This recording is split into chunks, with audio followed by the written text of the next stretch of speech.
Guys നോക്കൂ, ബാക്കിലെ view കണ്ടോ. ഗ്രാമം വിട്ട് പുറത്ത് വന്ന ദിവസം, ആൻ്റപ്പൻ്റെ അപ്പനും ആൻ്റപ്പൻ്റെ അപ്പൻ്റെ വില്ലേജും വിട്ട് പുറത്ത് വന്ന ദിവസം. പട്ടം പറക്കുന്നുണ്ട്, അടിപൊളി സൂര്യാസ്തമയം. എൻ്റെ കൂടെ പിള്ളേരുണ്ട്. ഞാൻ കുറച്ച് മുമ്പോട്ട് കടന്ന് മോളോട്ട് നോക്കുമ്പോൾ അതാ പിസ്സ എഴുതി കാണിക്കുന്നത്. എന്തായാലും ആൻ്റപ്പൻ്റെ അപ്പൻ്റെ ഒപ്പം കല്ല് കെട്ടി കിട്ടിയ 100 രൂപ വെച്ച് ആ പിസ്സ കിട്ടൂല. വലിഞ്ഞ് കയറി ഉള്ളിലേക്ക് കിടന്നു. ഞാനൊരു പാട്ട് കെട്ടിച്ച് കയറിയതാണ്. അപ്പോൾ ഒരു ചേട്ടൻ അവിടെ നിന്ന് ഗിത്താർ വെച്ച് അടിപൊളി പാട്ട് നോക്കി നിന്ന്. അതിൻ്റെ ഉള്ളിൽ നിന്ന് വേറൊരു ചേട്ടൻ എന്നെ അങ്ങോട്ടേക്ക് വിളിച്ച്.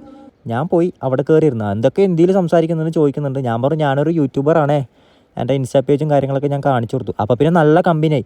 ആ മുമ്പിലിരിക്കുന്ന ഓറഞ്ച് ചേട്ടനും ആ പാട്ട് പറഞ്ഞ ചേട്ടനും ഇടക്കണ്ടിട്ട് നോക്കുന്നുണ്ട്. ഇവൻ ഏതാ വലിഞ്ഞ് കയറി വന്ന അലവലാതിന്ന്.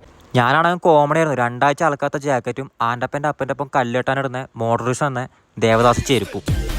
തിരിഞ്ഞു നോക്കുമ്പോൾ അതാ എന്നെയും നോക്കി പിസിയും മണത്ത് വട്ടം കറങ്ങുന്ന എൻ്റെ പിള്ളേരും. ഒന്നും നോക്കില്ല, പിച്ചക്കാരൻ്റെ ലുക്കാണെങ്കിൽ ആറ്റിറ്റ്യൂഡ് ഇട്ടിരുന്നു.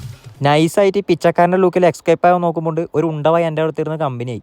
ഞാൻ എൻ്റെ കാര്യങ്ങളൊക്കെ പറഞ്ഞു. ഞാനൊരു യൂട്യൂബറാണ്, ഇൻസ്റ്റാ പേജും കാര്യങ്ങളൊക്കെ കാണിച്ചു. പിടിച്ച് നിൽക്കണമെങ്കിൽ നമ്മുടെ കയ്യിൽ അതേ ഇല്ലു. അങ്ങനെ എൻ്റെ സ്നേഹ സമ്മാനമായിട്ട് എനിക്കൊരു പീസ് തന്നു. സംഭവം നല്ല ആക്രാന്നുണ്ട്. ഞാൻ വേണ്ടാന്ന് പറഞ്ഞു. അത് കഴിഞ്ഞപ്പോൾ എനിക്ക് 2ാമത്തെ പീസും തന്നു. സെറ്റ്. വയറ് വീർത്ത് പൊട്ടിയെന്ന് പറയാം. ചുരുക്കി പറഞ്ഞാൽ പിച്ചക്കാരൻ്റെ ലുക്ക് പോയിട്ട് ആ ഹോട്ടലിൻ്റെ ബോസ് വരെ കമ്പനിയായി. അവസാനം എന്നെ വിടുന്നില്ല, ഹോട്ടലിൽ നിന്നോന്ന് പറഞ്ഞു. ഞാൻ അവിടെ നിന്ന് ഇറങ്ങി. നമ്മുടെ പിള്ളേർ പുറത്തല്ലേ.